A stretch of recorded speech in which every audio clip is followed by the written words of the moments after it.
भाउजूले यसो हेर्दा नि रुक्मणीको मुखमण्डल उदास छ, मलिन भएको छ। सोधिन्छन्, बहिनी के भयो तिमीलाई? मलाई नडाँटी बनाता भन्दा रुक्मणीले भने, भाउजू के भन्नु?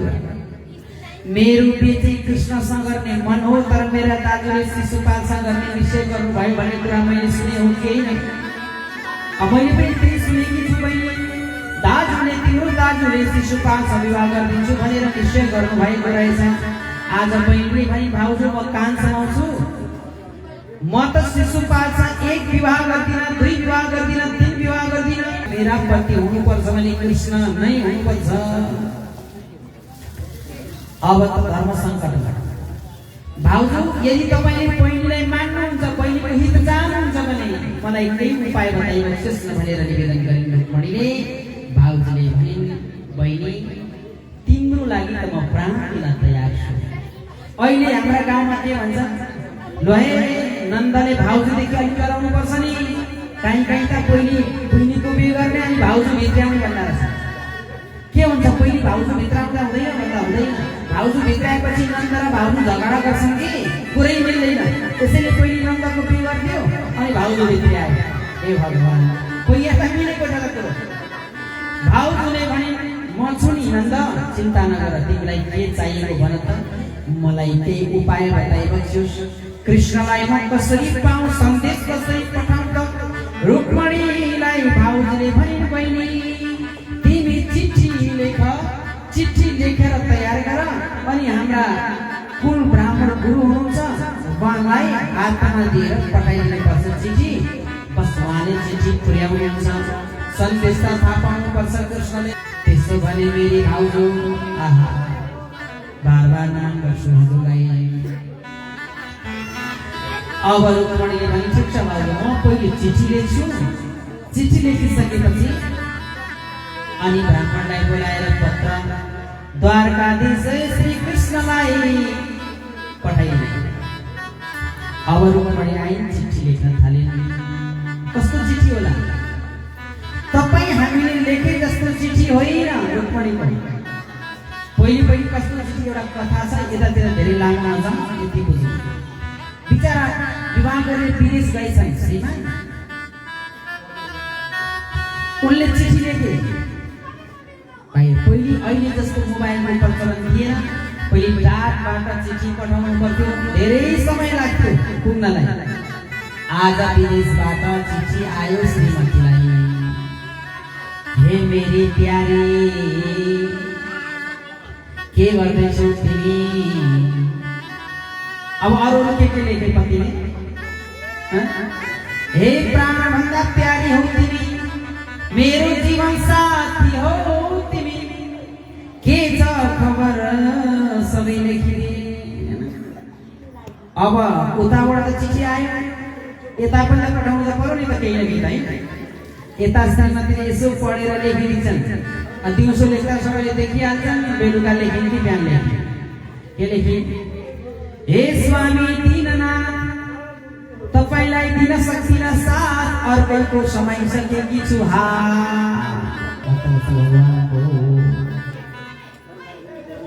त्यो तपाईँ हाम्रो चिठी हो, तर रुक्मणीको यस्तो होइन। कस्तो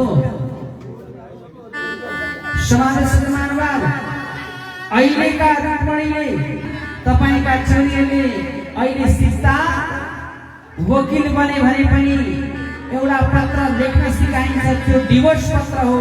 तर एउटी रुक्मणी यस्ती हुन् जसले प्रेम पत्र लेख्न सिकिन्। निर्विष्य कर्ण विवरै हरतो गतापं रूपं दृशां दृश्यमतामखिलातलां त्वयाच्युता विसचित्तमपात्रपं मे। अब त रुक्मणीले चिठी लेखी, सबभन्दा पहिले हे भुवन सुन्दर, अर्को सम्बोधन हे अच्युत, दुईटा सम्बोधन गरिन् रुक्मणीले। श्रुत्वा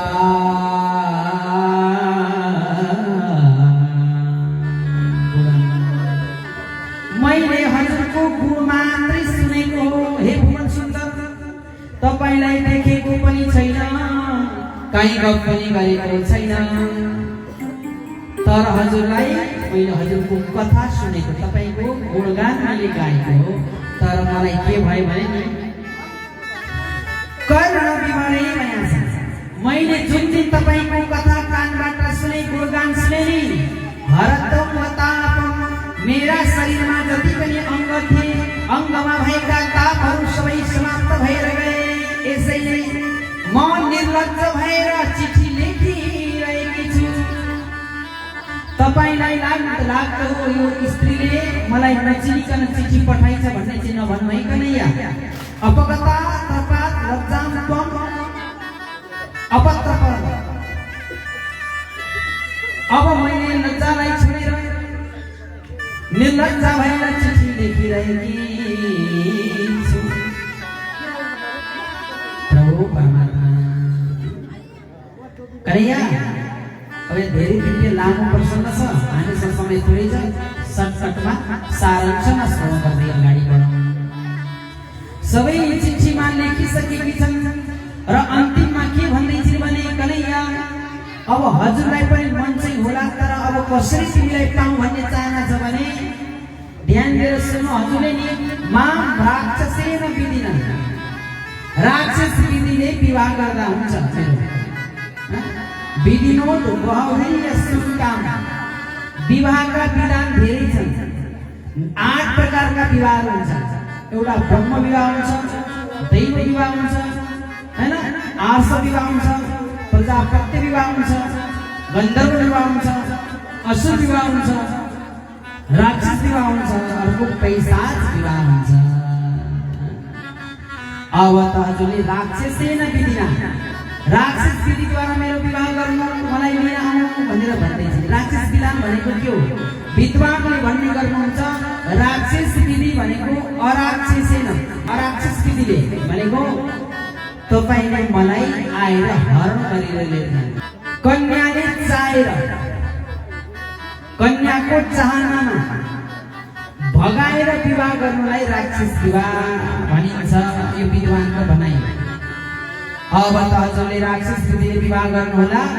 फेरि भन्नुहोला, तिमी त भित्र अन्तपुरीमा बस्यौ, अनि मैले कसरी तिमीलाई लिएर जान सक्छु होला भन्ने चाहना छ भने कन्हैया, हाम्रो एउटा विधान छ। विवाह भन्दा पहिलो दिन गिरिजा देवीको पूजा गर्ने विधान भएको कारणले गर्दा देवीको पूजा गर्न मन्दिर जाने क्रममा हजुरको आगमन होस्, अनि त्यतिखेर मलाई लिएर जानु है कन्हैया भनेर रुक्मणीले चिठी लेखिन्। अब जय्याम सुन व्रत कृशान छत जन्म भीष्या, यदि तपाईले मलाई स्वीकार भएन भने बरु मर्न तयार छु, तर शिशुपालसँग विवाह गर्न तयार छैन। बरु 100 जन्म लिनु किन नपरोस्। मैले त कसम खाइसके, तपाईले मेरो हुन्छ पति हुन्छ। अब त चिठी लेखेर पठाइन् ब्राह्मणलाई। अब त श्री ब्राह्मणले द्वारकामा चिठी लिएर गए। जब ब्राह्मण द्वारकामा कन्हैया समीपमा पुगे, कन्हैयाले स्वागत गर्नुभयो। ब्राह्मणले भने, प्रभु परमात्मा रुक्मणीले हजुरलाई चिठी पठाएकी छन्, यो चिठी लिनुहोस् भन्दा भगवानले भन्नुभयो, ब्राह्मण तपाईकै हातबाट पढेर सुनाइदिनुहोस्। म कहिले पनि भित्री कुरा ब्राह्मणलाई, मेरो गुरुलाई लुकाउँदिन। अब त ब्राह्मणले पढिदिनु भयो, सबै चिठीमा लेखेकै थियो। अब कन्हैया हजुरलाई चाहनुहुन्छ अरे रुक्मणी, के गर्ने त भन्दा ठिकै छ, मेरो पनि त्यही चाहना थियो। मलाई पनि निद्रा चाहिँ पटक्कै लागेको होइन। ल ठिकै छ, अब त्यसो भने भोलि बिहानै जानुपर्छ।